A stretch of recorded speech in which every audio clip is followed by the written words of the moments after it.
সবাইকে স্বাগতম রাতের ডায়েরি ইউটিউব চ্যানেলে। এখানে আমরা তুলে ধরছি বাস্তব অভিজ্ঞতা, ভয়ঙ্কর ঘটনা আর রহস্যময় কাহিনী, যা শুনলেই গা ছমছম করে ওঠে। আজকের রাত হতে চলেছে আরও ভয়ঙ্কর, আরও রহস্যময়, কারণ আমরা নিয়ে এসেছি এমন এক গল্প যা শুনলে হয়তো আপনার রাতের ঘুম হারাম হয়ে যাবে। তবে শুধু আমরাই নয়, আপনিও যদি কোনো ভৌতিক বা রহস্যময় ঘটনার সাক্ষী হয়ে থাকেন, তাহলে আমাদের সঙ্গে শেয়ার করুন। আপনার দেখা, শোনা বা অনুভব করা যে কোনো অদ্ভুত ঘটনা আমাদের কাছে পাঠিয়ে দিন স্ক্রিনে দেয়া ইমেইলে অথবা ভিডিওর ডিসক্রিপশনে দেওয়ার ঠিকানায়। যদি আপনার গল্প নির্বাচিত হয়, তাহলে সেটি আমি আমার কণ্ঠে তুলে ধরব এবং হাজার হাজার দর্শক শিহরণ জাগানো সেই ঘটনা শুনবে। তাই সাহস থাকলে এই চ্যানেলটি এখনই সাবস্ক্রাইব করুন, ভিডিওটি লাইক দিন এবং ঘন্টার আইকনটি অন করুন, যাতে এমন ভয়ঙ্কর সব গল্প মিস না হয়। এখন আলো নিভিয়ে নিন, চারপাশে নীরবতা অনুভব করুন এবং প্রস্তুত হন এক রহস্যময় জগতে প্রবেশের জন্য। আমরা চলে যাচ্ছি আজকের শিহরণ জাগানো অজানা ঘটনার গভীরে। আমি রাজু। আমি শুরু করতে যাচ্ছি আমার জীবনে ঘটা এক অদ্ভুত অলৌকিক ঘটনা। আমরা যেমন মানুষ জাতি, আমাদেরও রয়েছে নানা ধর্ম, বিভিন্ন রকম বংশ, তেমন জিন জাতির মধ্যেও রয়েছে অনেক বংশ পরিচয়। তাদেরও আছে বিভিন্ন ধর্ম। পিশাচ একটা বংশের নাম, যা আমাদের কাছে ভাম্পায়ার নামে পরিচিত। পিশাচ, মনসা, দেও, পরী, রাক্ষস, মৎস্য জিন ও পরী, এসব কিছু জিনেরই বিভিন্ন ভাষায় অথবা গুণগত দিক থেকে নাম। আমি তখন খুব ছোট, বয়স আনুমানিক 4-5 বছর হবে। আমি তখন একটা স্বপ্ন দেখি। স্বপ্নটা আজও আমার স্পষ্ট মনে গেঁথে আছে। কেউ যেন এটা আমাকে ভুলতে দেয়নি। স্বপ্নে দেখি যে আমি ঘুমিয়ে আছি, হঠাৎ আমার ঘুম ভেঙে যায়। পাশে আব্বু আম্মুকে দেখতে না পেয়ে বিছানা থেকে উঠে দেখি বাহিরে দরজা খোলা। আমি দরজা খোলা দেখে বাইরে বের হয়ে যাই। আমাদের বাসার সামনে এক বড় পুকুর, চাঁদের আলোতে পুকুর ঝিলমিল করছে। পূর্ণিমার চাঁদের আলোর মাঝে দাঁড়িয়ে আছে অমাবস্যার এক কালো ছায়া। আমি তার মুখ দেখতে পাইনি, কারণ সে পেছন ফিরে দাঁড়িয়েছিল। এক মিষ্টি সমুদ্র কণ্ঠে বলল, এত রাতে বাহিরে কি করছো? ভেতরে যাও। আমি ভয়ে বাসার ভেতরে দৌড়ে শুয়ে পড়ি। কান্না করে ঘুম থেকে উঠে গেলাম। আম্মু আমাকে কোলে নিয়ে ঘুম পাড়িয়ে দিচ্ছে। আবার কিছুক্ষণ পর আজানের ধ্বনি ভেসে আসে। ফজরের আজানের ধ্বনি সত্যি এক মনোমুগ্ধকর। এই স্বপ্নেই ভ্যাম্পুকে আমার প্রথম দেখা এবং ভয়ঙ্কর দুনিয়ায় প্রবেশ করা। আমি ধীরে ধীরে বড় হতে থাকি, আর মাঝে মাঝে এমনই ভয় পেয়ে চিৎকার করে ঘুম থেকে উঠতাম। আমার যখন ক্লাস 5-এর টেস্ট এক্সাম চলতেছিল, আমি রাত জেগে পড়তেছিলাম। আমার মনে হচ্ছে কেউ একজন আমাকে এক নজরে শুধু দেখেই চলেছে। আমি পড়া শেষ করে ঘুমিয়ে যাই, আর স্বপ্ন দেখি যে আমি একটা অন্ধকার রুমে শুয়ে আছি। ছাদের দেয়ালে কিছু ছায়া ঘুরছে একটা আলোর বৃত্তের মাঝে। আমি যেন জেগেই ছিলাম, সবকিছু বাস্তব মনে হচ্ছিল। তারপর ছায়াগুলো ঘুরতে ঘুরতে আমার বুকের ভেতর প্রবেশ করেছে ধীরে ধীরে। আমার শরীর যেন নাড়াতে পারছি না, কথা বলার শক্তিটুকুও নেই, যেন শুধু চোখ দিয়ে সবকিছু দেখার শক্তিটুকুই পাচ্ছি। আমার নিঃশ্বাস নিতে প্রচণ্ড কষ্ট হচ্ছে। তারপর ধীরে ধীরে শরীর ছেড়ে দিচ্ছে। আমি স্বপ্নের জগৎ থেকে আমার জগতে আসলাম। ঘুম থেকে উঠে আমি আম্মুকে সব বলি। আম্মু বলে যে বোবা ভূতে এরকম করে। আমি আম্মুর মতোই ভাবলাম। আম্মু বলে যে একটা লোহা নিলে আর কিছু হবে না। সারাদিনটা যেন মনে হলো আমি একা থাকলে কেউ যেন আমার আশেপাশে থাকে। এমনটা কখনো হয়নি আগে। রাতে আম্মুর কথা মতো লোহার যা যা কিছু ছিল সব আমার চারপাশে রেখে দিয়েছি, যেমন বটি, কাঁচি, তালা, ছোট ছোট লোহা। আমি একটা গভীর জঙ্গলে হাঁটছি একা একা। কিছুক্ষণ পর একটা পুরনো ভাঙা ইটের বাড়ি দেখতে পাই। আমি সেই বাড়িটার ভেতর ঢুকে দেখি একটা বাচ্চা মেয়ে লাল ড্রেস পরে আছে। আমি মেয়েটিকে বলি, তুমি এখানে একা কি করছো? ভয় লাগে না? মেয়েটি বলল, ভয় লাগে তো, কিন্তু আমি যে এখান থেকে কোথাও যেতে পারবো না। আমি বলি, কেন? মেয়েটি বলে, ওই যে দেখছো একটা গাছ। আমি তাকিয়ে দেখি বাড়ির ছাদ ভেঙে একটি বিশাল গাছ। গাছের মাথায় ছোট ছোট তাল গাছের পাতার মতো, বাট শিওর জানি না ওইটা তাল গাছ কিনা। তারপর আমি দেখি যে বাদামি রঙের চোখ, কালো ছায়া তাকিয়ে আছে নিচে ঠিক আমার দিকে। আমি ভীষণ ভয় পেয়ে যাই। মেয়েটি বলে, ওইটা আমাকে যেতে দেবে না। তারপর ভয়ানক একটা হাসি দেয়। আমি ওইখান থেকে চলে আসি। এখন দেখি আমি বিছানায় শুয়ে আছি, আর বাতাস ঠিক বাতাস না, মানে বাতাসের রংটা কেমন যেন ছাই রঙের। তারপর একটা ছায়া এসে বলে, লোহা নেছিস তো কি হয়েছে? আমি তো শরীরে না আসতে পারি, স্বপ্নে তো ঠিক হয়ে আসলাম।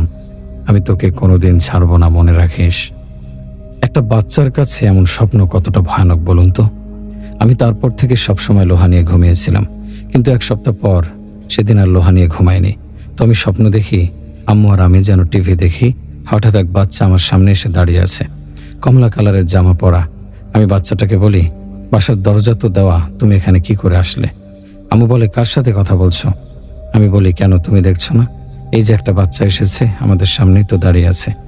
বাচ্চাটা দৌড়ে সামনের অন্ধকার রুমে যায় আর ওকে দিয়ে আমাকে হাতের ইশারা ডাকছে।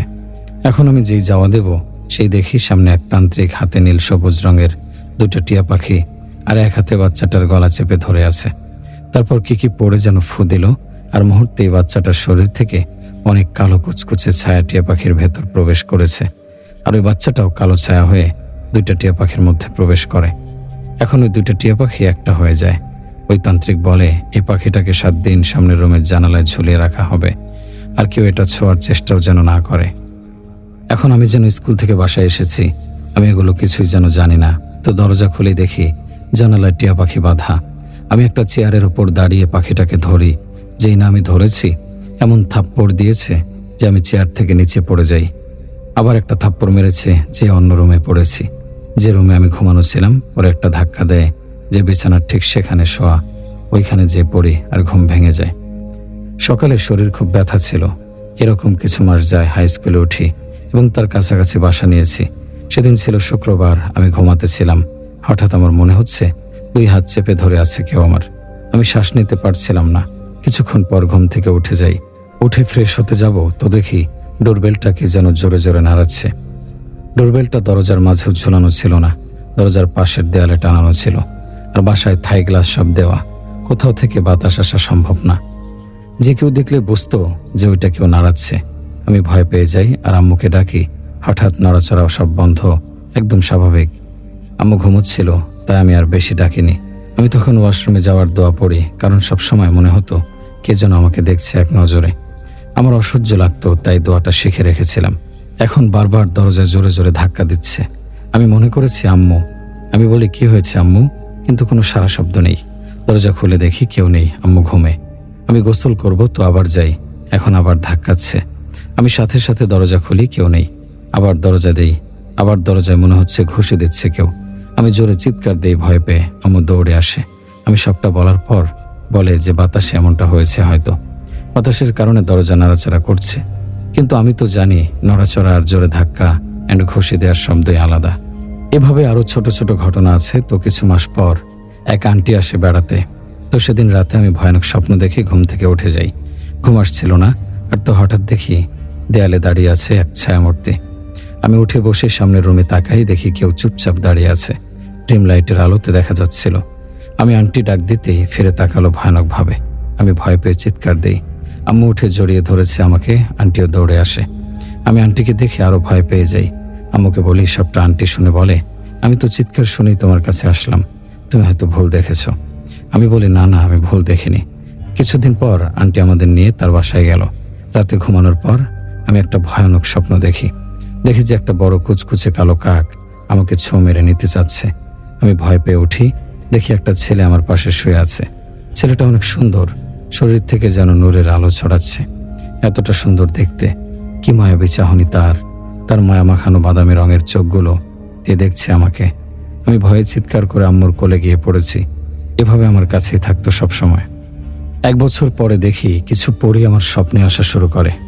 এখন পরী যখন স্বপ্নে আমাদের জগতে আসে, তখন সে বোরখা পরা থাকে আর আমাকে বলে যে তুমি নামাজ পড়ো, ইসলামিক বিষয়ে কথা বলে। পরদিন আমি স্বপ্নে দেখি আমি হাওয়ায় ভেসে ভেসে কোথাও যাচ্ছি। আমাকে কেউ যেন ধরেছিল। আকাশের উপরে কিছুক্ষণ পর আমি নিচে পড়ে যাই। নিচে ছিল বালুর মতো কিছু, সাদা বালু না হলুদ টাইপের। আর উঠে দাঁড়িয়ে দেখি আমার সামনে এক বিশাল রূপালী চাঁদ। আমি এমন সুন্দর স্বপ্ন আগে কখনো দেখিনি, এতটা সুন্দর বলার মতো না। আমি আমার হাতের মুঠোয় দেখি একটা হিরে। আমি যখন নিচে পড়ে গিয়েছি তখন ওই হিরেটা বালুর ভেতরে পেয়েছিলাম। তখন একটা বয়স্ক লোক, চোখে চশমা, সাদা শার্ট পরা, আমার কাছে এসে বলে হিরেটা দিতে। আমি বলি, না, দিব না, কে আপনি? তখন লোকটা বলে, তোকে আমি মেরে ফেলবো। তখন মনে হলো কেউ আমাকে কোলে নিয়ে হাওয়ায় ভাসছে। আবার কিছুক্ষণ পর দেখি সামনে বড় সোনার রাজপ্রাসাদ। আমি এখন একটা রুমে দাঁড়িয়ে আছি। আমি আর একটা পরী, দেখতে সুন্দর অনেক, সোনার হীরের বননো লেহেঙ্গা পরিধান করা। সে আমাকে বলে, ওই লোকটা তোমাকে মারতে চেয়েছিল কেন? আমি বলি, এই হীরাটার জন্য। তখন সে হীরাটা নিয়ে আমার কাছ থেকে এক পলকে একটা হীরার আংটি বানিয়ে আঙ্গুলে পরিয়ে দেয় আর বলে, এখন তুমি এটা দেখতে পাচ্ছ, কিন্তু ঘুম ভাঙলে আর দেখতে পারবে না। এটা তোমাকে ওই শয়তানটার হাত থেকে রক্ষা করবে। কখনো মনের ভুলেও অদৃশ্যভাবেও আংটি খোলার চেষ্টা করবে না। তারপর আমাকে পরীর শরীরে যে সোনার আর হেরের বোনানো লেহেঙ্গা হুবহু আমাকেও পরিয়ে সাজিয়ে দেয়। এরপর ঘুম ভেঙে যায়, আমি সেই কাজটাই করি যেটা আমাকে নিষেধ করেছে। 2 দিন পর স্বপ্নে দেখি একটা শয়তান পরী আমাকে আটকে রেখেছে। তারপর আরেকটা পরী আমাকে বাঁচিয়ে নেয় আর বলে, আমার কোনো মেয়ে নেই, শুধু 2টা ছেলে, তুমি আমার মেয়ে হবে। সে আমাকে বাঁচিয়েছে, তাই হ্যাঁ বলে দেই। এরাই সব থেকে ক্ষতি চায় আমার। তারপর আমি যখন ক্লাস 9-এ আমি স্বপ্ন দেখি আমার কাছে একটা ভ্যাম্পো এসে বলে যে আমি তোমার শরীর থেকে 1 মিনিট রক্ত খাবো। তারপর আমার বাম ঘাড় থেকে চুষে চুষে রক্ত নেয়। আমার খুব কষ্ট হচ্ছিল। আমি বলি যে আমার খুব কষ্ট হচ্ছে, ছাড়ো আমাকে। তারপর বলে যে 30 সেকেন্ড এখনো বাকি আছে। আমি বলি আমি আর পারবো না এখান থেকে রক্ত দিতে। তারপরও আমার ডান দিকের বুকের নিচ থেকে রক্ত খায়। সকালে উঠে খুব ব্যথা করে ঘাড়ে। আমি আম্মুকে বলি এইসব কথা। তারপর আম্মু দেখে যে আমার ঘাড়ে দাঁতের চিহ্ন। দাঁতের চিহ্নটা হচ্ছে লাল জটের মতো। আম্মু ভয় পেয়ে নানি আপুকে ডাক দেয়। নানি আপু দেখেও ভয় পেয়েছে। তারপর হুজুর এনেছে। সেসব ঘটনা শুনে আমার হাতে কি যেন একটা দিয়ে চোখ বন্ধ করতে বলে। তারপর আমি চোখ বন্ধ করি। ওকে হাজির করানোর চেষ্টা করা হয়েছিল, কিন্তু কোনো মতেই ও হাজির করাতে পারেনি। ভ্যাম্পো হুজুরকে বলেছে যে ও মরতে রাজি, হাজির হতে রাজি না। হাজির হলে ভ্যাম্পোকে বন্দি করতে পারত। পরে বলে যে আজকে রাতে সবাই জেগে থাকবেন, ও ঘুমের ভেতর কি বলে সেটা শুনবেন, বলে পানি পড়া দিয়ে চলে যায়। রাতে আম্মু অ্যান্ড নানি আপু আমার 2 পাশে শুয়েছে। আম্মুরা সারা রাত জেগেছিল, আজানের পর ঘুমিয়েছে। আর সেই সময় আমার ঘুম ভেঙে যায়। আর আমি বাস্তবে দেখি একটা কালো পশমে ভরা শরীর, অনেক লম্বা বাদামি চোখের মনি জল জল করছে, লম্বা 2 হাত বাড়িয়ে আমাকে কোলে নিচ্ছে। আমি অনেক ভয় পেয়ে যাই, চিৎকার করতে পারছি না, নড়াচড়াও না। তারপর খেয়াল আসলো দোয়া। অন্য কোনোতে কাজ হয় না, শুধু লা ইলাহা ইল্লাল্লাহ মুহাম্মাদুর রাসূলুল্লাহ, এই দোয়াটা ছাড়া। পরে এইসব শুনে বলে যে ও একটা শক্তিশালী পিশাচ। এরপর হুজুর ঢাকায় যায়, লকডাউনের জন্য আসতে পারে না। আর যোগাযোগও হয়নি যে তাবিজ দেবে। পরেও আমার কাছে আসতো একা থাকলে, বাট অদৃশ্য হয়ে কথা বলতো। মাঝে মাঝে বাসায় একা থাকলে সামনে আসতো। স্বপ্নে এসে দেখা দিত, কিন্তু ভয় দেখাতো না। আমার মাথায় হাত বলিয়ে দিত, আমার বুকে মাথা রেখে শুয়ে থাকতো। আমার বিয়ের প্রস্তাবে আম্মু কখনো রাজি হয় না। এত তাড়াতাড়ি আমাকে বিয়ে দিতে চায় না।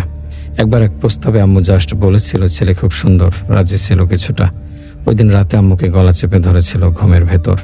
আম্মু যেই বলে কালো ছায়া হলুদ চোখ, গলা চেপে ধরেছিল। আমি তো বুঝেছি এটা কার কাজ। এমন ছোট ছোট ঘটনা আছে আরও। আমার যখন মন খারাপ থাকতো, ও আগুনের ঘোলা হয়ে দেখতে আগুনের ফুটবলের মতো রূপ ধারণ করে আকাশের অনেক উঁচুতে যে তারা খসার মতো দেখাতো। তারপর যখনই বলতাম তখনই দেখাতো। আমার পরিবারও দেখেছে এটা, কিন্তু যখন আমি পরিবারের সামনে বলতাম যে তারা খসা দেখাও, তখনও দেখাতো না। আমি একদিন করি কি, একা বেলকনিতে যেয়ে বলি তারা খসা দেখাও। যখন ও আগুনের ফুটবল হয়ে আকাশে গিয়েছে, আমি সবাইকে ডাক দিই আর বলি তারা খসাও। ও ততক্ষণে আকাশের উপরে যে রূপ ধারণ করে আর সবাই দেখে। এই তারা খসানো আমার জীবনের সবচেয়ে বড় পাওয়া ছিল আনন্দের। ও আমার সবসময় নীল প্রজাপতি হয়ে চারপাশে ঘুরে বেড়াতো। রাতের বেলা বেলকনিতে থাকলে আগুনের ফুলকি হয়ে চারপাশে ঘুরতো আমার। আর স্কুলের ফ্রেন্ডরা এই ঘটনা শুনে সবাই ওকে দেখতে চাইতো। আমি বলি ওকে তো মানুষ রূপে দেখাতে পারবো না, কারণ মানুষ রূপে তাকেই দেখা দেয় যার সাথে আসে। তো আমি ওদের বলি নীল প্রজাপতি রূপে দেখা করিয়ে দিতে পারবো। বাসায় এসে রাতে ওকে বলি যে প্লিজ কালকে স্কুলের পেছনের বাগানের পুকুর পাড়ে সবাইকে নিয়ে যাব, আর আমি যখনই বলবো নীল প্রজাপতি তুমি আসো, তখনই তুমি আসবে। প্লিজ এই কথাটা রাখো। ও আমার পিঠে হাত রাখে, ও সবসময় আমার বাম সাইডে হাত রাখে, আর ওর ছোঁয়াটা কারেন্টের মতো। পরের দিন সবাইকে নিয়ে যাই, আর যে বলি নীল প্রজাপতি আসো, ঠিক তখনই সবাইকে গিয়ে আমাকে অবাক করে পুকুরের মাঝখান থেকে উড়ে আসে আমার দিকে। পরে আমাদের স্কুলে জানাজানি হয়ে যায়, সবাই এখন দেখতে চায়। আমি যতজনকে পেরেছি দেখিয়েছি। এভাবে বছর কেটে যায়, ভালোই চলেছিল আমাদের জীবন। হঠাৎ ভ্যাম্পো আমার কাছে আসে না। একদিন 2 দিন হতে হতে 1 সপ্তাহ কেটে যায়। আমি রাতে বেলকনিতে ওকে ডাকতাম, এভাবে কেটে যায় মাস। আসল ভুলটা আমারই ছিল। আমার পরিবারকে সেদিনের ওই তারা খসানোটা দেখিয়ে তারা আমাকে লুকিয়ে তাবিজ খেয়েছে, আর বালিশেও তাবিজ রেখেছে। এর আগে যত তাবিজ এনেছিল আমি নিতে চাইতাম না, ফেলে দিয়ে বলতাম পড়ে গেছে কোথাও হয়তো। আমি কান্নায় ভেঙে পড়ি, ওকে আমি ভালোবেসে ফেলেছিলাম। বেলকনিতে যেয়ে কান্না করতাম আর ডাকতাম। আমি শুধু ভাবতে থাকি তাবিজগুলো তো ফেলে দিয়েছি, এখনও কেন আসছে না। পরে এভাবে দিন চলতে থাকে। আমি হঠাৎ অসুস্থ হয়ে যাই। আমার মাথা কে যেন কাপড় কাচার মতো কাচতেছিল, আর প্রচণ্ড বুকে ব্যথা, হাড়টা ফুলে ওঠে। আমার ফ্যামিলি ডাক্তার আনে বাসায়। ওষুধ খাবার 1-2 ঘন্টা পর যেন নিঃশ্বাস নিতে পারলাম। আমার লাইফে প্রথম আমি এমন মরে যাওয়ার কষ্ট পেলাম।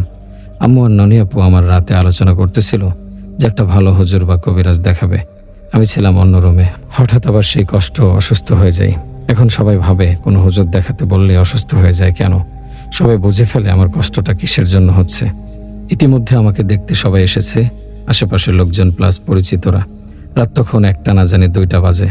এখন তারা আলোচনা করতেছিল ভালো হুজুর কে আছে। এই কথা বলার পর আমার বুক ভার হয়ে যায়। আমি চিল্লাতে থাকি কষ্টে, যে কিনা আমি কখনো ব্যথা পেলে উফ পর্যন্ত বলতাম না। তারা আমার আড়ালে যেও আলোচনা করলে আমার কষ্ট হয়। নানি আপু কোরআন শরীফ পড়লে আমি নানি আপুর চুলের মুষ্টি ধরি। তখন আমার নিজের শরীর যেন অন্য কারো মনে হচ্ছিল। আমি যেন সব তাকিয়ে দেখছি, কিন্তু শরীর আমার নিজের না। পরে এক ওঝার নম্বর এনে ফোন করে। ফোন ধরার পর আমার ফ্যামিলি সবটা বলে এবং তাকে আসতে বলে। ওঝা মহিলা বলে সে কোনোভাবে আসতে পারবে না এত রাতে। তাকে যখন বলা হয় যে আমাদের কেউ যে নিয়ে আসবে, সে তাতেও রাজি হয়নি। তার ছেলে অসুস্থ। হঠাৎ এক পুরুষ কণ্ঠে এক লোক বলে দ্রুত ফোনটা ওর মাথায় ধরতে। ফোনটা মাথায় রেখে সে সূরা পড়তেছে। আমার কেন যেন মনে হচ্ছিল এ কোনো সাধারণ মানুষ না। আমি জানি না এটা আমার কেন মনে হয়েছিল। আমাকে ফু দেওয়ার পরে বলে যে বিকেলে নিয়ে আসতে। পরের দিন বিকেলে আমাকে নিয়ে যাওয়া হয়। তোমরা বললে চিনবে জায়গাটা, পিরোজপুর চরখালি। আন্টি আমার মাথায় হাত রাখলে আর হঠাৎ হিন্দুদের মতো জিহ্বা দিয়ে পুজোতে যেমন সাউন্ড করে তেমন করে, আর জিহ্বা এক বিঘত বের হয়ে আসে। এটা দেখে উপস্থিত সবাই ভয় পেয়ে যায়। আম্মু ভয় পেলেও আমাকে কোলের ভেতর রাখে। তারা আমাকে দেখে বলল যে আমার বুকের 2 সাইডে বান মারা, আর ওর সাথে 7টা আছে। 2টা ছেলে, বাকিগুলো মেয়ে, মানে পরি। এরা খুবই খারাপ, ওর খুব ক্ষতি চায়। আর একটা ওকে কখনো বিয়েই করতে দেবে না, ওর বউ করে রেখে দিতে চায় সারা জীবন। ভ্যাম্পুর কথা বলতেছিল। তো পরে ওঝা আন্টি অন্ধকার রুমে তার সাথে থাকা জিন হাজির করবে। কি প্রয়োজনীয় জিনিসপত্র লাগবে সে বলে দেবে। চারিদিকে নিঃশব্দ। আন্টি তাকে গান গেয়ে, ঠিক গান না আর কি, যাই হোক, হঠাৎ এক হুঙ্কার দিয়ে সালাম দেয়। আম্মুরাও সালামের জবাব দেয়। সে বলে আমার সাথে অনেক ছোট থেকে আছে, আরও অনেক কথা বলল। ভ্যাম্পুর নাকি 1200-1000 বছর। একজন জিন 300 বছর বয়সে প্রাপ্তবয়স্ক হয়। আমার কাছে রেকর্ড আছে, চাইলে শোনাতে পারি। পরে বাসায় আসার পর রাতে আমি অল্প একটু ভয় পেয়ে অসুস্থ হয়ে পড়ি। আম্মু ওঝা আন্টিকে ফোন করে, তো সেই জিন রিসিভ করে কথা বলে। সে বলে আমি আসতেছি, বাসাটা সোনার উপর পানি দিয়ে পবিত্র রাখুন। আমি শুয়েছিলাম। আমি হঠাৎ ঠান্ডা নিঃশ্বাস পাই শরীরে। এতে ভয় পেয়ে আমি শেষ। পরে আমাদের যখন আরও ফোনে কথা হয়, বাসায় যাই, তাদের তখন সব রেকর্ড করেছিলাম। 3 মাস তাদের সাথে যোগাযোগ থাকে আমাদের। সে আমাকে ঝাড়ফুঁক দিতে আসতে। তার নাম নাকি নেহার, আর সে নাকি ঝালকাঠির নেসারাবাদ মাদ্রাসায় চাকরি করে। আমি জানি না এটা কতটুকু সত্য, তবে হতে পারে। সমস্যাটা হলো আমি রাতে আমার শরীরে লোম জাতীয় পশমের স্পর্শ পাই। ভ্যাম্পু আমার সাথে আজ থেকে 6 বছর হয়েছে সাথে আছে, কিন্তু ওর কখনো লোমের হাতের স্পর্শ পাইনি। তবে আমি ওকে দেখেছি, কালো পশমে ভরা শরীর, চোখের মণি বাদামি। আবার যখন রাগ হতো আমার সাথে, তখন কোনো চোখের মণি থাকতো না, থাকতো শুধু আগুন।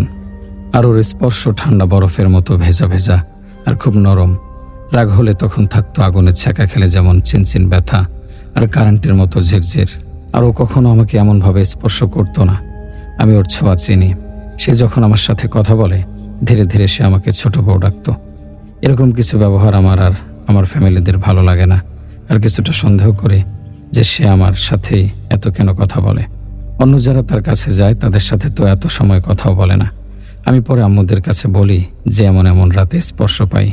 আর হ্যাঁ, আমি এই 3 মাসে শুধু কালো সাপ দেখতাম।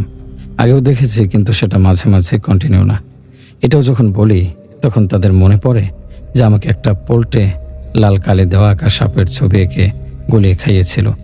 পরে আমাকে একটা ভালো হুজুর দেখায়, সে আমাকে তদবির দেয় আর গোসল দেওয়ায়। আমার সাপ দেখা বন্ধ হয় আর স্পর্শ আর পাই না।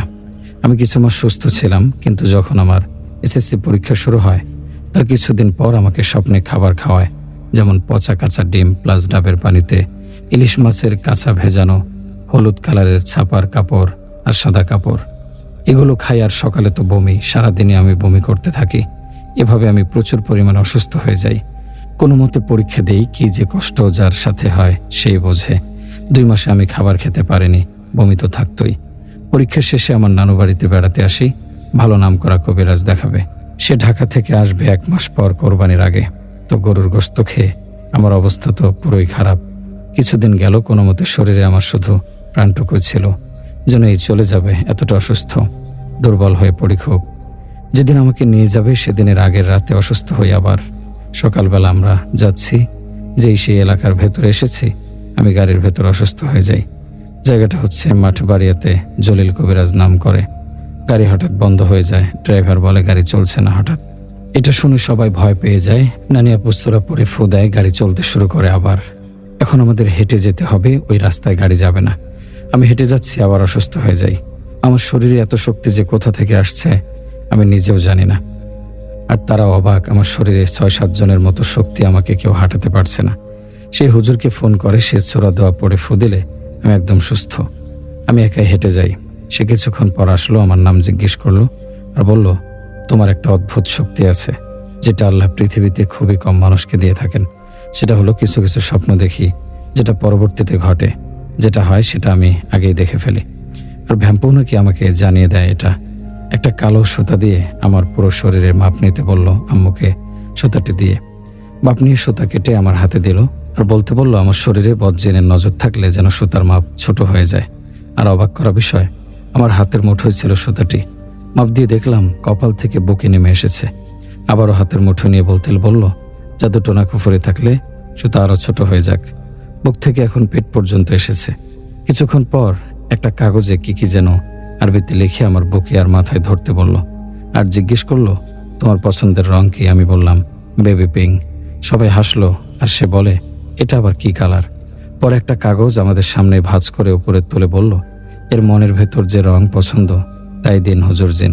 কি যেন নাম বলছে, আমার মনে নেই। তো অবাক করা বিষয়, উপর থেকে টুপ করে একটা পাথর পড়ে কালো রঙের। আমার সত্যি কালো রং খুব পছন্দ করে, ভালোবাসি। পরে ওই আমার বুকে যেটা ধরে রেখেছিলাম কাগজ, ওইটা তার কাছে দেই। সে একটা গ্লাসে পানি এনে আমাকে বলতে বলল, যে বা যারা আমার ক্ষতি চায় তারা যেন আগুনে পড়ে ধ্বংস হয়ে যায়। আমার বুকে যেন ভূমিকম্প হয়ে গেল। আমি এটা বললে তো অন্যদের সাথে ভ্যাম্পো মারা যাবে, কারণ ও আমাকে চায় যেন বিয়ে না হয়। এটাও তো ক্ষতি। তখন আমি বলি, না, এই কথাটা সবাই আমাকে বলতে বলছে, কিন্তু আমি পারছি না, কারণ আমি যে ওকে ভালোবাসি। আমি কান্নাই করে দিই তাদের সামনে। হুজুর বলে, এত মায়া যদি কোনো মানুষের প্রতি থাকতো, আমি তাকে বলি চাই না আমি বিয়ে করতে। এটুকু যদি ক্ষতি হয় তবে হোক ক্ষতি। সে বলে, আচ্ছা, আমি ওর কিছু করব না, বাকিদের তো করতে হবে, কারণ ওরা তোমাকে মারতে চায়।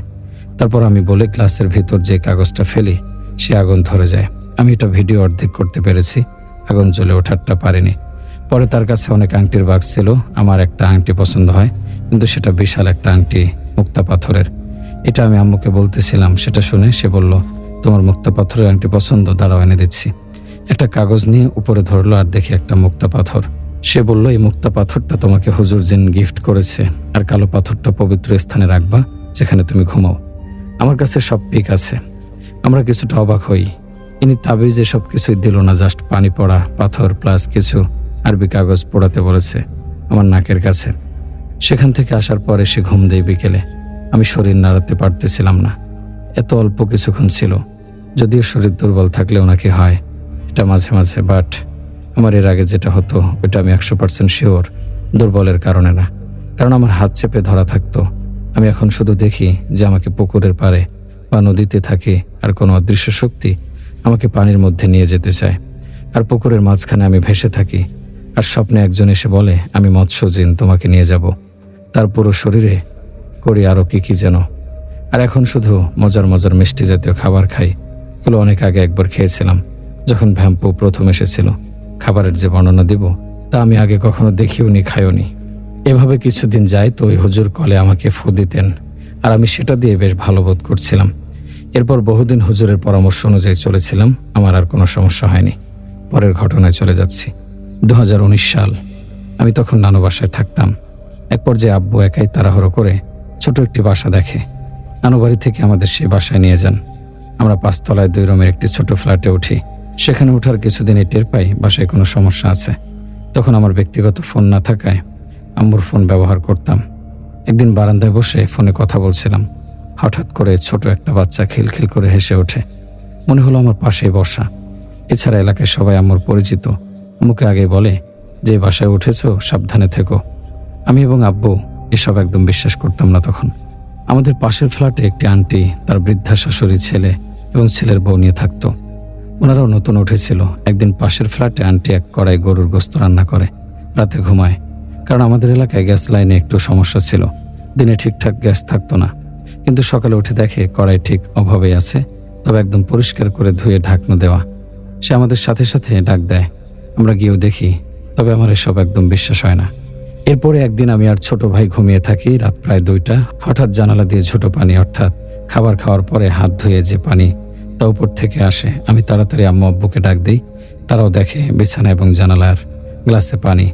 আব্বু সরে চেক করে, কেউ ছিল না। আমরা ওঠার কয়েকদিনেই আমি কেমন জানি খালি বাচ্চার কান্নার বা হাসির আওয়াজ পেতাম। মাঝে মাঝে মনে হতো ছোট মেয়ে মাথার কাছে দাঁড়িয়ে গান গাইছে। আস্তে আস্তে আরও ভয়ানক ঘটনা ঘটে। আমি একাই মাগরিবের আজান দিলে সরে গিয়ে বসে থাকতাম। আমি জানি কার সাথে কথা বলতাম, চুল খুলে রাখতাম, আমাকে নাম ধরে কেউ ডাকতো। একদিন আজানের সময় আমি আর আমার বান্ধবী শর্ট থেকে কাপড় নিতে গিয়ে দেখি কালো একটি প্রাণী, না সে শিয়াল আবার না কুকুর। ওই দিন আমি অনেক ভয় পাই। ঘুমের মাঝেও আমি খালি দেখতাম একজন মধ্যবয়স্ক মহিলা আমাকে নিতে এসেছে। এরপর একদিন পাশের ফ্ল্যাটে আন্টির রুমে ফ্যান অন করে সাথে সাথে ফ্যান থেকে ময়লা পানি এসে ঘরে ছিটকে পড়ে। এরপর একদিন পাশের ফ্ল্যাটে আন্টি সিঁড়ি দিয়ে ওঠে, হঠাৎ চিৎকার করে ওঠে। আমি তাড়াতাড়ি দরজা খুলি। উনি কাঁপছিল আর বলতেছিল এক ছায়া ওনাকে আঁচড় কেটেছে। সে আমাকে সেই আঁচড়টাও দেখায়। এক পর্যায়ে ওনারা বাসা ছেড়ে দেয়, কিন্তু আমার জানার আগ্রহ দিন দিন বাড়তে থাকে। একদিন রাত 1:30 বাজে কে জানি নূপুর পায়ে এসে পাশের খালি ফ্ল্যাটে আসে। এরপর অনেকক্ষণ হাঁটে।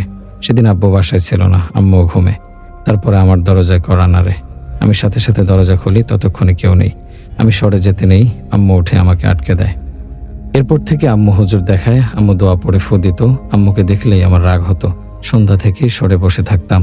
রাত 1টা-2টা বাজত, কেউ আমাকে নামাতে পারতো না। একদিন দেখি খুব সুন্দর একটি লম্বা বেনি করা মেয়ে বসে আছে। ওই দিন আমি অনেক অসুস্থ হয়ে যাই।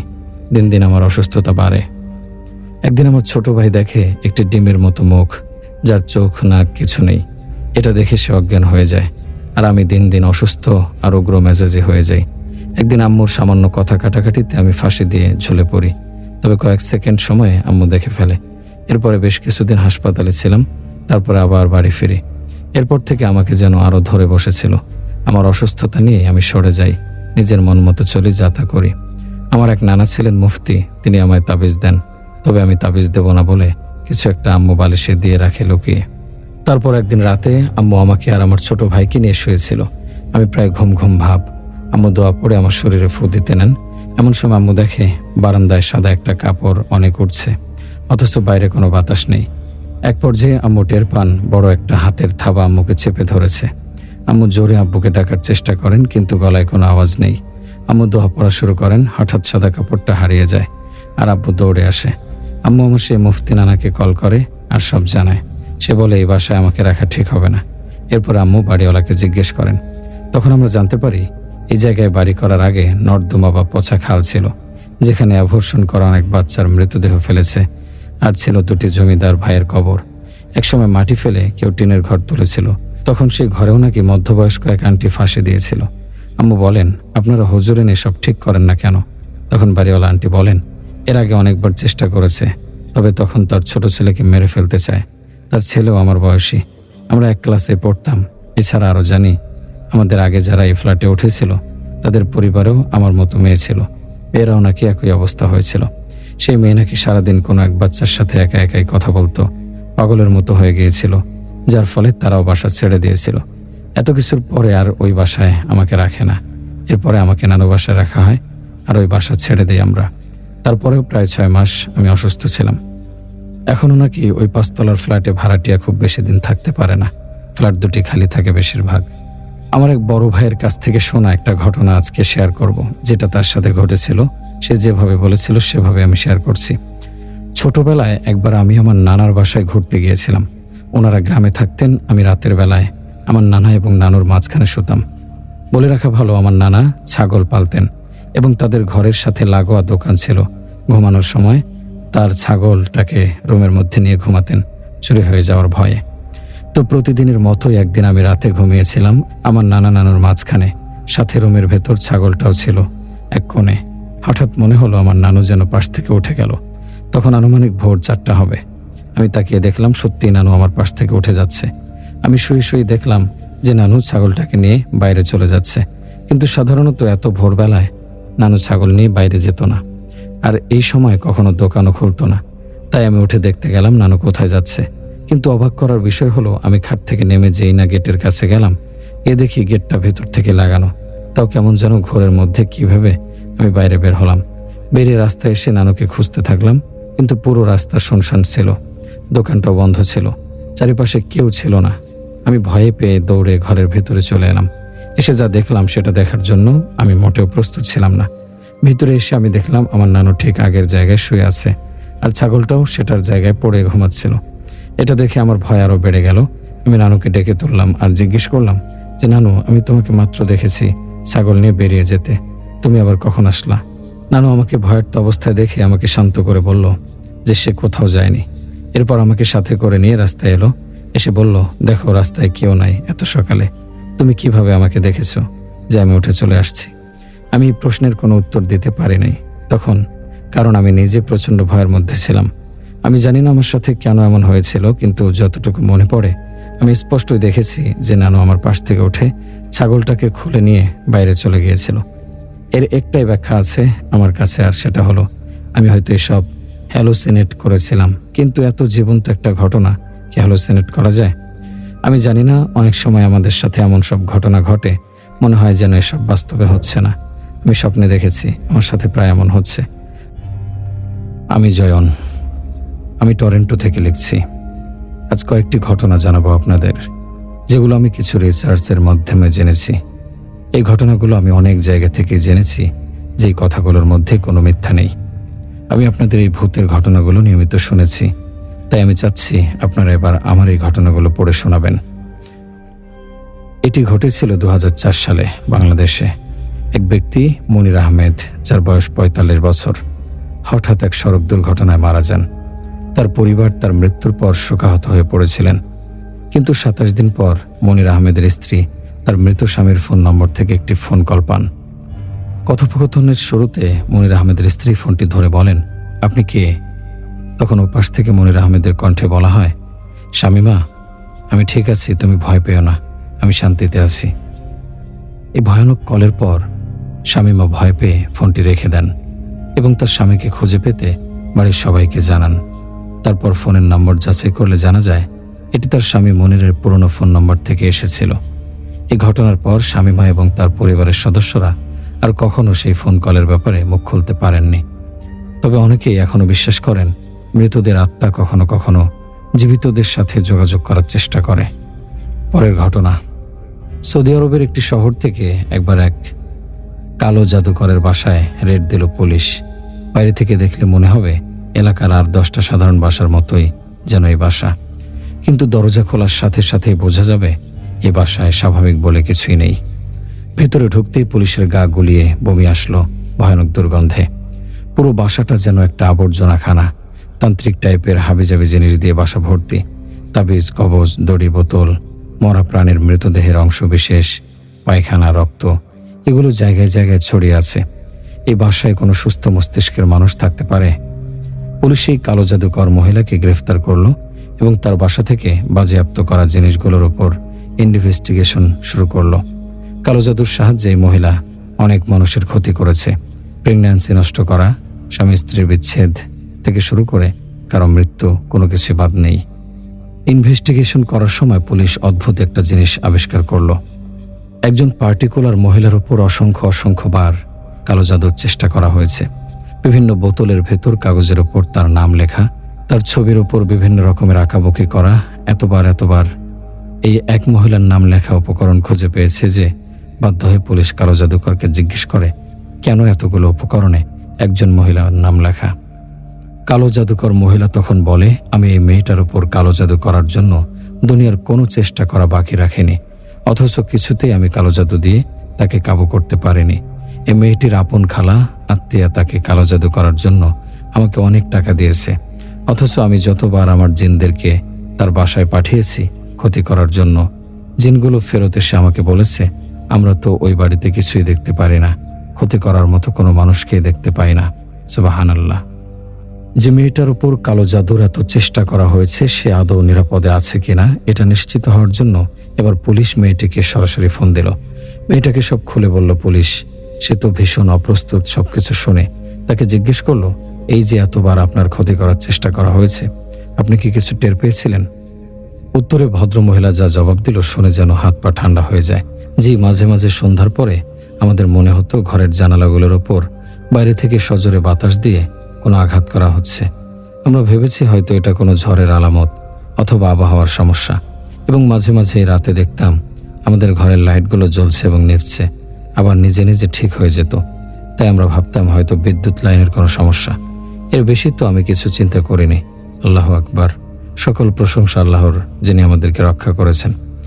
তখন পুলিশ অফিসার কৌতূহলী হয়ে তাকে জিজ্ঞেস করলেন, আচ্ছা বোন, আপনি যদি কিছু মনে না করেন আমাদেরকে একটু বলবেন আপনি কি কি আমল করেন অথবা দোয়া করেন যেটার বদৌলতে আল্লাহ রাব্বুল আলামিন আপনাকে এত বড় ক্ষতি থেকে হেফাজত করেছেন।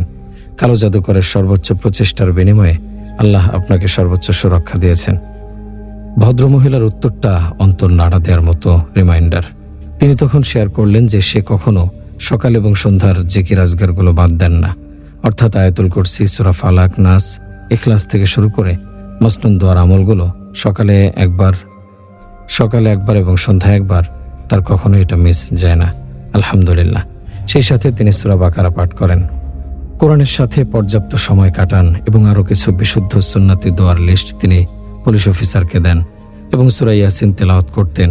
সূরা ইয়াসিনের 9 নম্বর আয়াত তেলাওয়াত করলে শয়তান দেখে না, যেগুলোর উপর তিনি নিয়মিত আমল করেন। আল্লাহু আকবার, আল্লাহু আকবার।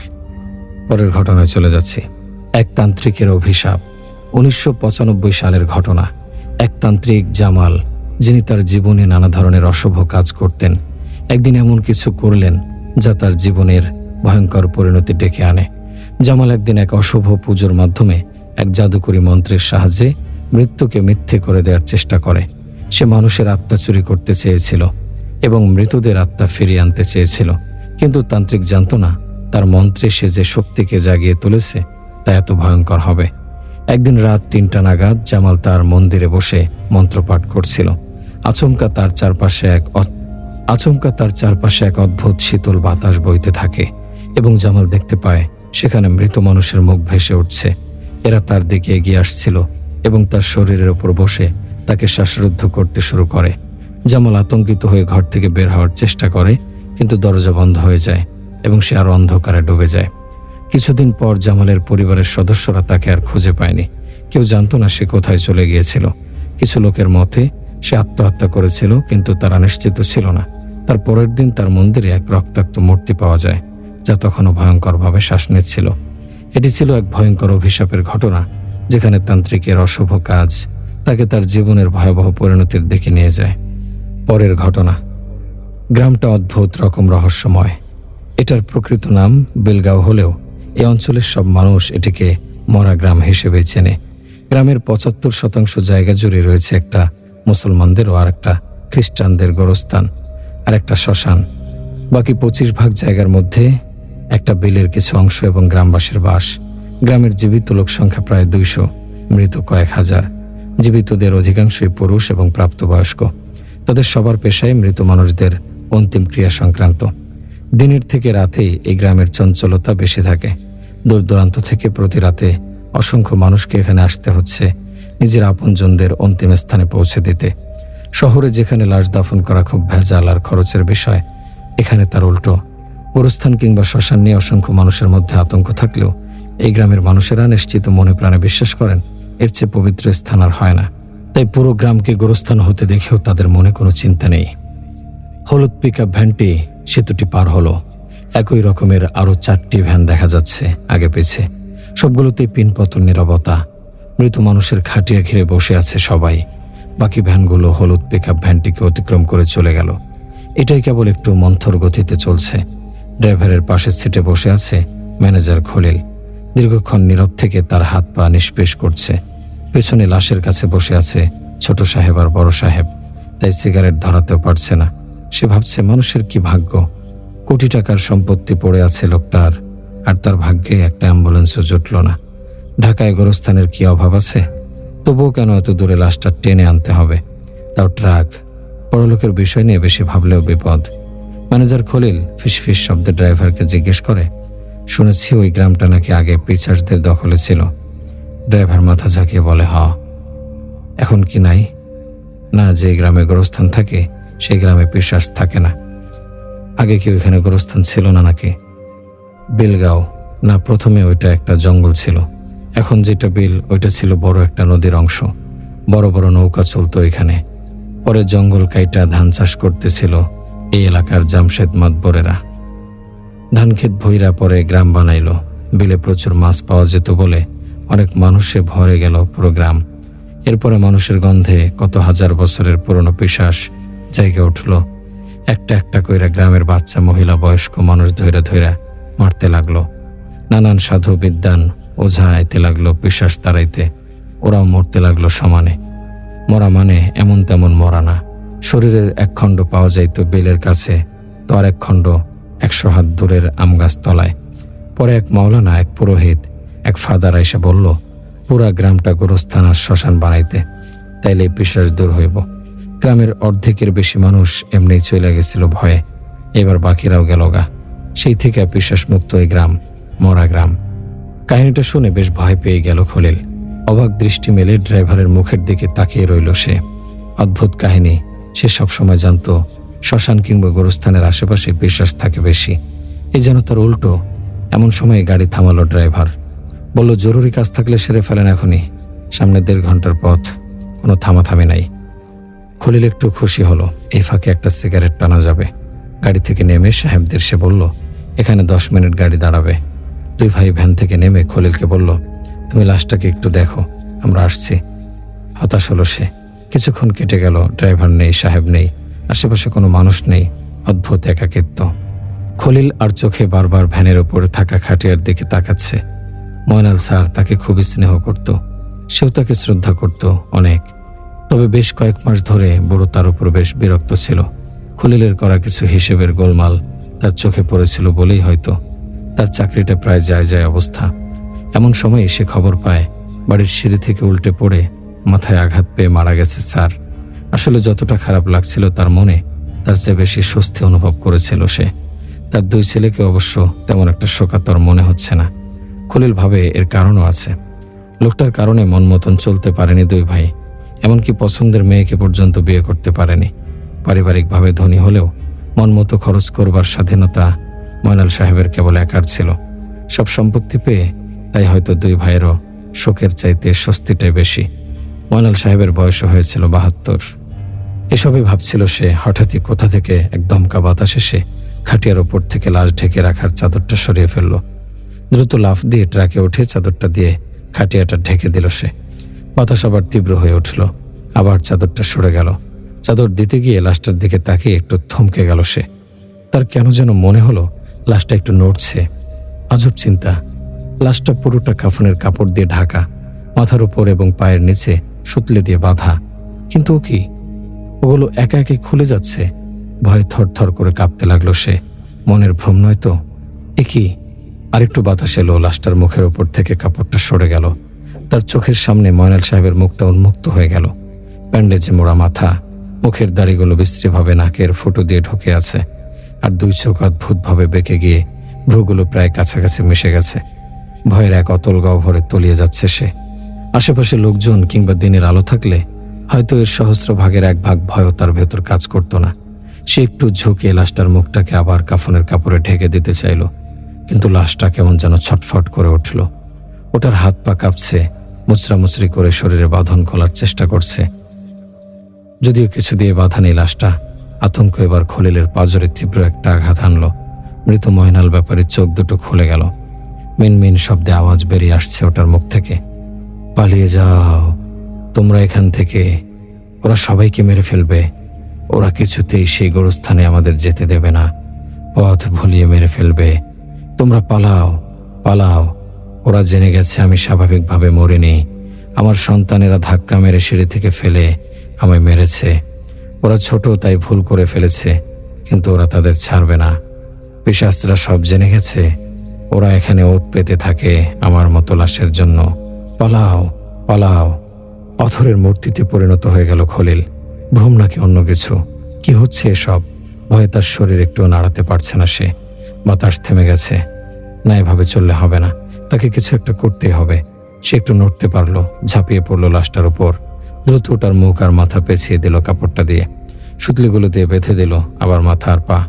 লাশটার ছটফটানি কমে গেল। অস্থির হয়ে পিকআপ ভ্যান থেকে লাফিয়ে নেমে পড়ল সে। এ কি হলো তার সাথে? জ্ঞান হারাবে সে। ওরা কোথায়? এখনো আসছে না কেন? ট্রাকের ড্রাইভারের পাশের সিটে দৌড়ে গিয়ে উঠে পড়ল সে। কত দূর গেছে ওরা? দ্রুত ফিরে আসুক। আর পারছে না সে থরথর করে কাঁপা শরীরটাকে নিয়ন্ত্রণ করতে।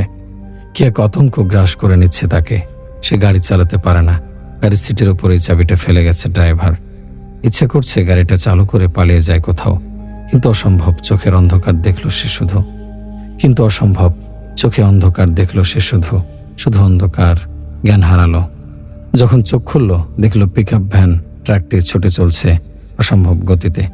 খলিল পাশে থাকা ড্রাইভারের দিকে তাকালো, বলল, ভাই গাড়ি থামান, আমাদের ঢাকায় নিয়ে চলেন, সামনে বিপদ আছে।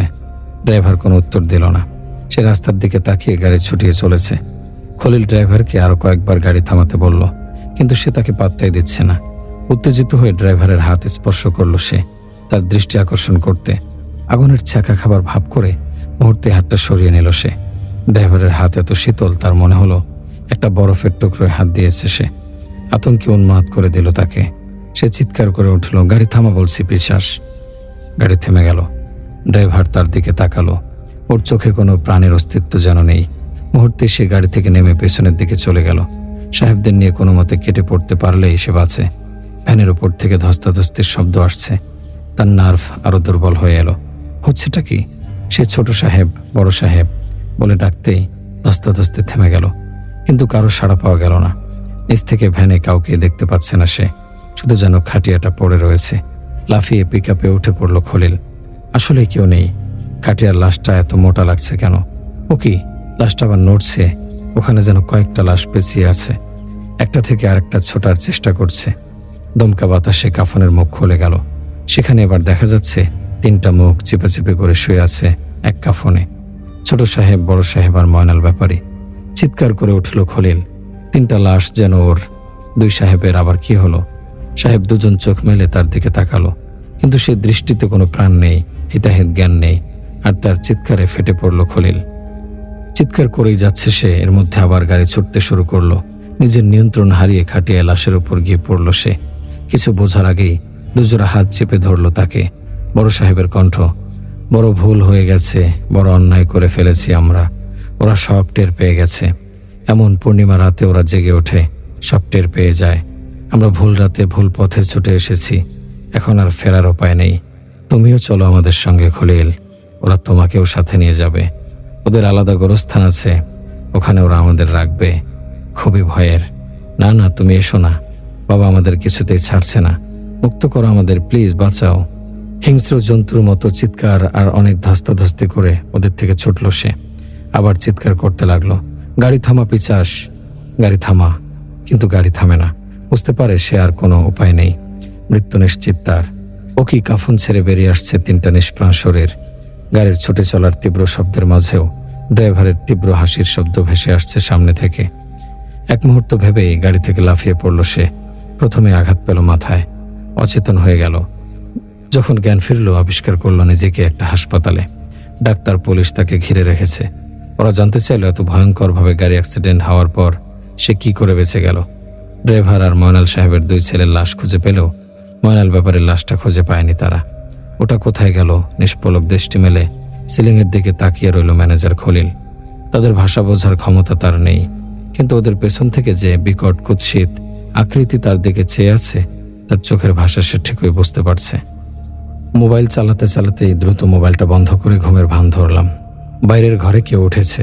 বাথরুমের দরজা খোলার শব্দ পেয়েছি। রাত বাজে 3টা। এ সময় আমার মোবাইল চালানোর কথা নয়, ঘুমিয়ে থাকার কথা। কিন্তু আমি মোবাইল চালালে কোনো সমস্যা নাই, ধরা খেলেই সমস্যা। মাঝে মাঝে আম্মুর কাছে ধরা খাই, মাঝে মাঝে খাই আব্বুর কাছে। আর ধরা খেলে বিপদ। রাতে কিছু বলে না, সকালে শুরু হয় ঝাড়ি। গত সেমিস্টার খারাপ করেছি, সেই সেমিস্টারের খোটা থেকে শুরু করে ভবিষ্যতে চাকরি পাবো না, রাস্তায় রাস্তায় ঘুরতে হবে। শেষ বয়সে বাবা মাকে যে কষ্ট দেব এ পর্যন্ত চলে যায় বকা। সত্যি বলছি, চোখে পানি চলে আসে, এত বকা নেওয়া যায় না। তাই সতর্ক থাকতে হয়। রাত 3টে থেকে 4টের মধ্যেই আব্বু আম্মু ঘুম থেকে ওঠেন, বাথরুমে যান। তাই বাথরুমে দরজার শব্দ বা বাথরুমের লাইট জ্বালানোর হালকা শব্দ হলে আস্তে করে বন্ধ করে দিই মোবাইল। তারপর ঘুমের ভান করে পড়ে থাকি। আব্বু আর আম্মু পালাক্রমে ওঠেন ঘুম থেকে। এরপর বাথরুম থেকে নিজেদের রুমে যাবার আগে একবার ওকে মেরে যান আমার রুমে। তারা নিজেদের রুমে যাবার 10 মিনিট পর আমি মোবাইল অন করি। আজকেও তাই, বাথরুমে কেউ গেছে, মোবাইল বন্ধ করে বসে আছে। বাথরুম থেকে বের হলো কেউ, আমার রুমে এসেছে। আমি চোখ বন্ধ করে ঘুমের ভান করে আছি। কে এসেছেন বুঝতে পারছি না, আব্বু বা আম্মু। তিনি চলে গেলে টের পাবো। 10 মিনিট হয়ে গেল, তিনি যাচ্ছেন না। আরেকজনের পায়ের আওয়াজ পাচ্ছি, আরেকজন এসেছেন রুমে। তার মানে আব্বু আর আম্মু দুজনেই এখন আমার রুমে। দুজনে দাঁড়িয়ে আছেন, টের পাচ্ছি। 15 মিনিট হয়ে গেছে, যাচ্ছে না কেউ। কি ব্যাপার? তারা কি টের পেয়ে গেছে আমার চালাকি? নিশ্চয়ই পেয়েছেন। চোরের 10 দিন, গৃহস্থের 1 দিন। আজ দিন গৃহস্থের, আজ আমি ধরা, কড়া মায়ের খাওয়া লাগবে। চোখ বন্ধ করে পড়ে আছি। আমিও হার মানব না, চিত হয়ে শুয়ে থাকবো। দেখি তারা কতক্ষণ থাকতে পারে দাঁড়িয়ে। আধ ঘন্টা হয়ে গেল, তারা যাচ্ছে না। ব্যাপার কি, সারা রাত কি এখানে দাঁড়িয়ে থাকবেন? আমার বুকের ভেতরটা মোচড় দিয়ে উঠল যখন টের পেলাম আরও একজন এসে দাঁড়িয়েছে আমার রুমে। এটা সম্ভব না, একদমই সম্ভব না। কারণ বাসায় আমি বাদে শুধু আব্বু আর আম্মুই আছে, আর কেউ নেই। তাহলে তৃতীয় একজনের আসা কিভাবে সম্ভব? আরও একজন এসে দাঁড়ালো রুমে। আমি ওর চোখ বন্ধ করে রাখতে পারলাম না, হালকা করে খুললাম চোখের পাতা। আমার রুমে 4 জন টেকো লোক দাঁড়িয়ে। তাদের মাথায় চুল নেই, চোখে ভ্রু নেই, মুখে দাড়ি মোচ কিছুই নেই। 4 জন আমার দিকে তাকিয়ে আছে এক দৃষ্টিতে। 4 জনের মুখে হাসি। স্মাইল নামে একটা মুভি দেখেছিলাম কিছুদিন আগে। সেখানে ভূতে পাওয়া ক্যারেক্টাররা মুখে ভয়ঙ্কর হাসি নিয়ে তাকিয়ে থাকে ভিকটিমের দিকে। লোকগুলোর হাসি অবিকল সেরকম।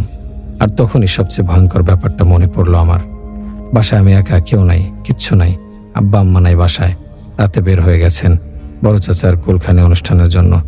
কালকে সকালের আগে ফিরবেন না।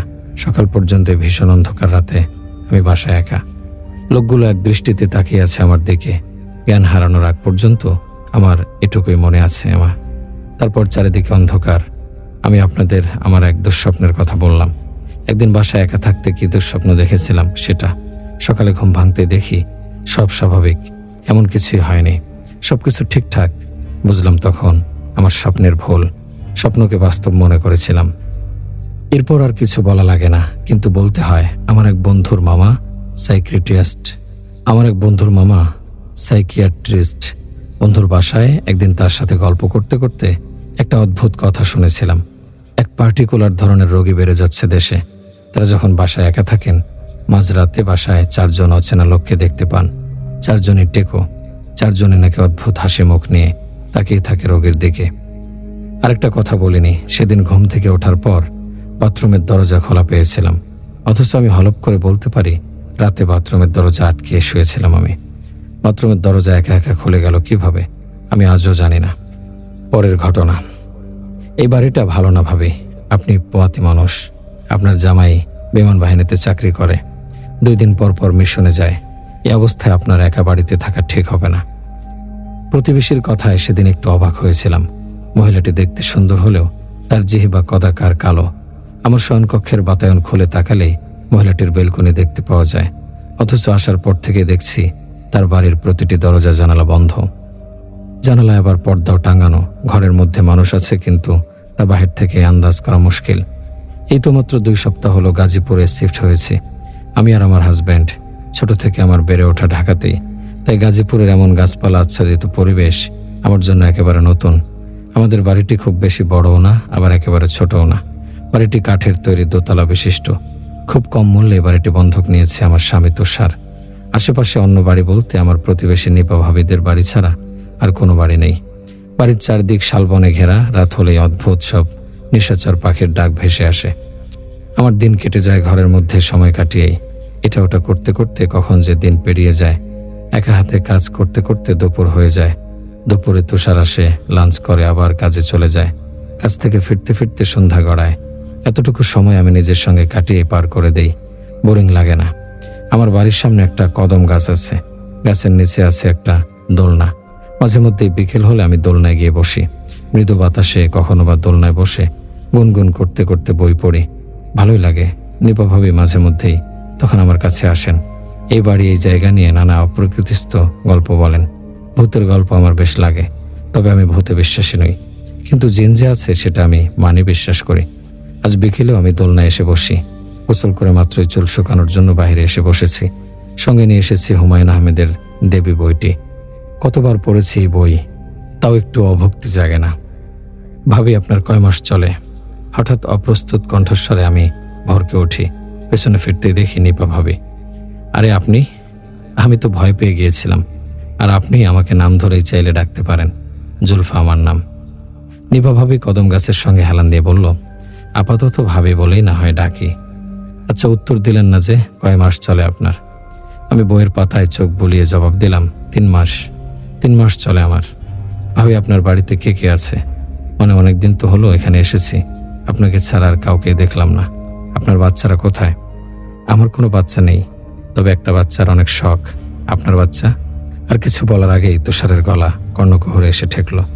বইয়ের পাতা থেকে চোখ সরিয়ে সামনে তাকাতেই দেখতে পেলাম তুষার দাঁড়িয়ে। কদম গাছের দিকে তাকাতে দেখি নিপা ভাবি কোথাও নেই। ওমা, মহিলাটি গেল কোথায়? একটু আগেই তো এখানে ছিল। এমন দুপুরবেলা তুমি এখানে কি করছো? জানো না এমন সময় অনেক কিছু বেঁচে চলতে হয়? চলো ঘরে চলো। আমি প্রত্যুত্তর না দিয়ে তুষারের সঙ্গে ঘরে চলে আসি। তবে মনের মধ্যে একটাই প্রশ্ন বারবার স্লোগান তুলছে, নিপা ভাবি কোথায় গেল? ঘটনার সূত্রপাত সেদিন থেকেই। মাঝরাতে হঠাৎ পেটে প্রচণ্ড ব্যথা অনুভব হতেই ঘুমটা ভেঙে যায় আমার। ভেবেছিলাম তুষারকে জাগিয়ে তুলব, কিন্তু এই সামান্য কারণের জন্য তাকে জাগিয়ে তোলার ইচ্ছে হলো না। সারাদিন কত খাটুনি করে লোকটা। ঘড়ির কাঁটায় তখন বোধ হয় 2:35। আমি বিছানা সেরে সিঁড়ি বেয়ে নিচে নেমে আসি। রান্নাঘরে যাই, ফ্রিজ থেকে ঠান্ডা পানি বের করে পান করি। হঠাৎ মনে হলো ড্রয়িং রুমে কেউ একজন বসে আছে। এক নাগারে কিছু একটা বিড়বিড় করছে। বিস্ময়ে আমার ভ্রু কুঁচকে এলো। মাত্রই তো ড্রয়িং রুমের সামনে দিয়ে এলাম, তখন তো কাউকে দেখলাম না। সাহস করে ড্রয়িং রুমের দিকে এগোতে লাগলাম। যত এগোচ্ছি ততই শব্দটা বেড়েই যাচ্ছে। সঙ্গে সোফায় বসে থাকা ব্যক্তির ছায়াটাও ডিম লাইটের আলোয় বড় হচ্ছে। কাছে যেতেই দেখি একটা কালো কুচকুচে বিড়াল আমার দিকে অদ্ভুতভাবে তাকিয়ে ম্যাও ম্যাও করছে। বিড়বিড় শব্দটা এখন আর নেই, বোধহয় মনের ভ্রম ছিল। এদিকে একটা বিড়াল, কিন্তু এটা ঘরে কি করে ঢুকলো? হঠাৎ চোখ যায় জানালার দিকে, দেখতে পাই জানালা খোলা। তার মানে জানালাটা আজকে আর লাগানো হয়নি।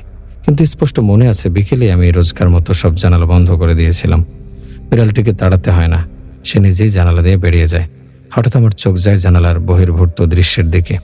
কিছু একটা দেখা যাচ্ছে, অথচ কি দেখা যাচ্ছে তা আমি ঠিক করে আন্দাজ করতে পারছি না। আকস্মাৎ আমার পেছন থেকে একটা অদ্ভুত ভারী গলা ভেসে আসে, তোর বাচ্চাটা আমায় দেবে। আমার মাথাটা হঠাৎ ব্যথায় ছটফট করে ওঠে। পেছন ফিরে তাকানোর আগেই মাটিতে লুটিয়ে পড়ি। পরে কি হয়েছিল মনে নেই। সকালে যখন ঘুম ভাঙে তখন দেখি তুষার আমার পাশে বসে আছে। স্বামীকে রাতের কথা জিজ্ঞেস করতে সে বলল, আমি তো ওয়াশরুমের জন্য উঠেছিলাম, হঠাৎ দেখলাম তুমি পাশে নেই। তোমাকে খুঁজতে খুঁজতে যখন নিচে নেমে আসি তখন দেখতে পাই তুমি ড্রয়িং রুমের মেঝেতে পড়ে আছো। তারপর আর কি, তোমাকে কোলে তুলে রুমে এনে শোয়ালাম। কি হয়েছিল বলো তো? কিছু মনে পড়ছিল না, তাই উত্তর দিতে চেয়েও তুষারকে কিছু বলতে পারলাম না। তবে কানে এখনো একটা কথাই বাজছে, তোর বাচ্চাটা আমায় দেবে। আজ এই বাড়িতে আমার 1 মাস পূর্ণ হলো। এই 1 মাসে আমার সঙ্গে তেমন কিছুই ঘটেনি, সব স্বাভাবিক ছিল। কাল সকালে তুষার খাগড়াছড়ি যাবে 3 দিনের একটা মিশনে। এতদিন সে অনেক জায়গায় একটা মেয়ে মানুষ খুঁজেছে 24 ঘন্টা আমার তদারকি করার জন্য, আমার সঙ্গে থাকার জন্য। কিন্তু এটা তো আর ঢাকা শহর না যে মানুষ চাইলে আমার মেয়ে পেয়ে গেলাম। তুষার আমাকে একা রেখে কিছুতে যেতে চাইছিল না, কিন্তু কি আর করার, সরকারি চাকরি বলে কথা। বিকেলে বাহিরে থেকে কাপড় আনতে গিয়ে দেখি কোথা থেকে যেন নিপা ভাবি ব্যাগপত্র নিয়ে বাড়ি ঢুকছে। সঙ্গে ছোট একটা মেয়ে, একজন পুরুষ আর 2জন বৃদ্ধও ছিল। আমি ভাবি বলে হাত ছাড়তে সে আমার দিকে ভ্রু কুঁচকে তাকালো। ভাবি, কোথা থেকে আসছেন? এত সব নিয়ে কোথায় গিয়েছিলেন? যাক, 1 মাস পর আপনার পরিবারের সদস্যদের দেখা মিলল। বাচ্চাগুলো তো বিকেলে বাহিরে আসে না। নিপা ভাবির কপালে ভাঁজ পড়ল এবার। সে আমার বাড়ির দিকে একবার তাকালো, তারপর বলল, আপনি আমাকে কি করে চেনেন? আমার নাম কি করে জানলেন? আর আপনাকে তো আমি ঠিক চিনতে পারলাম না, কি আপনি? নিপা ভাবির কথায় আমি পুরোই কিংকর্তব্য বিমূঢ়। এসব কি বলছে উনি? এখানে আসার পর থেকেই ওনার সাথে আমার কত ভাব, আর আজকে বলছে আমাকে নাকি সে চেনে না। আমি কিছু জিজ্ঞেস করতে যাব তার আগেই ভাবির আমি কিছু জিজ্ঞেস করতে যাব তার আগেই ভাবির সঙ্গে থাকা পুরুষটি তাকে উদ্দেশ্য করে বলে উঠল, আতিয়া জলদি বাড়ির চাবিটা দাও, 1 মাসে না জানি ঘরের কি হাল হয়েছে। এমনই তোর মায়ের থেকে চাবিটা নিয়ে আয় তো। ছোট্ট মেয়েটা দৌড়ে নিপা ভাবির কাছে এলো চাবি নেওয়ার জন্য। নিপা ভাবি মেয়েটিকে বলল, যাও আব্বুর কাছে, আম্মু আসছি। তারপর আমার দিকে একবার তাকিয়ে বলল, পরে কথা হবে। ভাবি আমার জবাবের জন্য অপেক্ষা না করে চলে গেল। সে চলে যেতেই লোকটি মৃদু কণ্ঠে তাকে জিজ্ঞেস করলো, কি ওই মহিলা এ বাড়িতে উঠেছে বুঝি? সবাই আমার দিকে অদ্ভুতভাবে তাকালো। আমার বেশ অস্বস্তি লাগছিল। তাই এক মুহূর্ত দেরি না করে আমি কাপড় নিয়ে বাড়ির ভেতরে চলে এলাম। তুষার বাড়িতেই ছিল, তাকে আমি সব খুলে বললাম। তার নিজের মাথাও কাজ করছে না, সে আর আমাকে কি বোঝাবে। এবার মাথায় আমার আরেকটা প্রশ্ন ভো ভো করছে, নিপা ভাবি আমাকে চিনতে পারলো না কেন? নাকি ইচ্ছে করেই কোনো কারণবশত না চেনার ভান করেছে সে? আর ভাবির তো কোনো বাচ্চা নেই, তবে ভাবির কথার ধরন শুনে কেন মনে হচ্ছিল ছোট্ট মেয়েটি তার নিজেরই। আর ওই লোকটি তাকে আতিয়া বলেই বা কেন ডাকবে? তার নাম তো নিপা। সন্ধ্যায় হাঁসের মাংস আর চালের রুটি করেছি। শীতকালীন সময়ে এটা তুষারের পছন্দের খাবার। স্বামীটা আমার কাল চলে যাবে, না জানি এই 3 দিন কি না কি খায়। তাই যতটুকু পেরেছি ততটুকুই করেছি। কাজ শেষে যখন এক বাটি মাংস আর রুটি নিয়ে চলে যাওয়ার জন্য রান্নাঘরের লাইটটা বন্ধ করে বেরিয়ে আসলাম, তখনই নাকে একটা পচা দুর্গন্ধ এসে ধাক্কা খেলো। বমি চলে আসার উপক্রম। হঠাৎ রান্নাঘর থেকে শব্দ এলো, মনে হলো কেউ পাতিলের ঢাকনা সরিয়েছে। আর একটু খেয়াল করতেই এবার আরো অদ্ভুত এক শব্দ কানে বাজলো। মনে হলো কে যেন খপ খপ করে সব ছিঁড়ে খুঁড়ে খাচ্ছে। আমি দ্রুত টেবিলে মাংসের বাটিটা রেখে রান্নাঘরে ঢুকলাম। লাইট অন করতে দেখি সেখানে কিছুই নেই, সব স্বাভাবিক। নেই কোনো শব্দ, নেই কোলাহল। ধ্যাত, আজকাল হরর মুভি একটু বেশি দেখা হচ্ছে। সেদিন রাতে আমি সবচেয়ে বেশি অবাক হই যখন রাতে খাবারের সময় রান্নাঘরে গিয়ে দেখি মাংসের পাতিলে এক টুকরো মাংসও নেই। পাতিলের তলায় শুধুমাত্র পড়ে আছে ঝোল। পরপর কেমন যেন সব অদ্ভুত ঘটনা ঘটে যাচ্ছে। এখন নিজের ভেতরেও খানিকটা ভয় কাজ করা শুরু করে। সবসময় তো সবকিছু একজন মানুষের ভ্রম হওয়া সম্ভব নয়। তুষারকে বিষয়টি জানানোর পর সে বলে, আজ তো রাত হয়ে গেছে, সকালে আমাকে আবার খাগড়াছড়িও যেতে হবে। 3 দিন একটু কষ্ট করো। যদি দেখো 3 দিনে সব স্বাভাবিক আছে তাহলে তো ভালোই, তা না হলে আমি বাড়ি ফিরেই হুজুরকে এনে একটা মিলাদের ব্যবস্থা করব। আমিও তাতে রাজি হলাম। তবুও তুষার আমাকে ফেলে যেতে বেশ চিন্তা হচ্ছিল। তাই সে আমার ছোট ননদকে কল করে 2-1 দিনের ভেতরে এখানে আসতে বলে। সঙ্গে আমার শাশুড়িও আসবে। শুনে একটু খুশি হলাম। বাড়িতে একা থাকার চেয়ে তাদের এখানে চলে আসাই ভালো।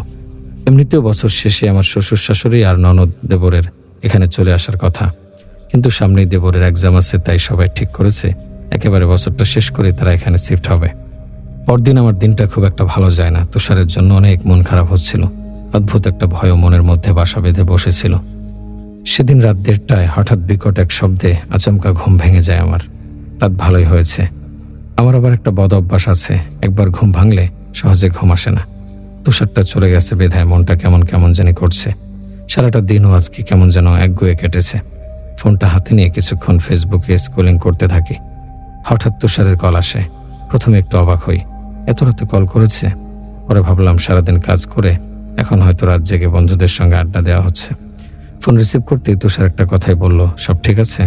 ব্যাস, সঙ্গে সঙ্গে লাইনটা কেটে যায়। নেট সমস্যা হয়তো। আমি উঠে বারান্দায় যাই। হঠাৎ দোলনার দিকে তাকাতে মনে হলো কে যেন দোলনায় পা ঝুলিয়ে বসে গুনগুন করছে। মেহেলি কণ্ঠস্বর। আমার শরীরটা শিউরে ওঠে। আয়াতুল কুরসি পড়তে পড়তে বারান্দার দরজা বন্ধ করে রুমে চলে এলাম। তুষারকে বেশ কয়েকটি কল করে, কিন্তু ফোন বন্ধ দেখাচ্ছে। খুব ভয় করছিল আমার। হঠাৎ আননোন নাম্বার থেকে একটা কল আসে। কলটা ধরতেই ওপার থেকে ভেসে আসে একটা অস্পষ্ট কণ্ঠ। ভয়েসটা কেটে কেটে আসছিল। ভাবলাম হয়তো কোনো সমস্যা হয়েছে দেখে তুষার অন্য কারো নাম্বার থেকে কল করেছে। নেট সমস্যার কারণে কথা স্পষ্ট শোনাচ্ছে। একটা কল আসার পর আর কোনো কল আসেনি। তাই আমিও আর এহেন বিষয়ে এত মাথা ঘামালাম না। ঘুম আসছে না, এখনো ভয় করছে। বিছানায় এসে দোয়া পড়ে ঘুমানোর চেষ্টা করছি। হঠাৎ অনুভূত হলো পিঠের ওপর কেমন যেন শীতল নিঃশ্বাস পতন হচ্ছে। ধীরে ধীরে নিঃশ্বাসের শব্দ বাড়তে শুরু করে। মনে হচ্ছে এই তো ঠিক আমার পেছনে কেউ একজন শুয়ে আছে, কিন্তু সেটা তো অসম্ভব বিষয়। বাড়িতে তো এই মুহূর্তে আমি ব্যতীত কেউ নেই। আমি আয়াতুল কুরসি আরও দ্রুত পড়তে শুরু করলাম। যতগুলো দোয়া মাথায় আসছে অনবরত তা পাঠ করছি, কিন্তু নিঃশ্বাসের শীতল বাতাসটা তখনও আমার পিঠে লাগছে। এবার আমি দোয়া পড়তে পড়তে আস্তে আস্তে করে ঘাড় বাঁকিয়ে পেছন ফেরার চেষ্টা করি। পেছন ফিরতেই আমার চক্ষু চরক গাছ। মুখ থেকে অস্পষ্ট স্বরে শুধু বেরিয়ে আসে, আপনারা হয়তো ঘটনাগুলো একেবারে পেয়েছেন। আমি কিন্তু এই ঘটনাগুলো অনেক অনেক জায়গা থেকে কালেক্ট করে এর সত্যতা যাচাই করে তারপর আপনাদের পাঠাচ্ছি। সবাই আমার জন্য দোয়া করবেন যেন এমন গল্প আরও পাঠাতে পারি। ধন্যবাদ। আপনারা সবার নিশ্চয়ই ঘটনাগুলো মন দিয়ে শুনেছেন। সবার কিছু কমেন্ট করে যাবেন ঘটনাগুলো কেমন লাগলো। সবাই ভালো থাকবেন, সুস্থ থাকবেন, এই কামনায় বিদায় নিচ্ছি। আল্লাহ হাফেজ।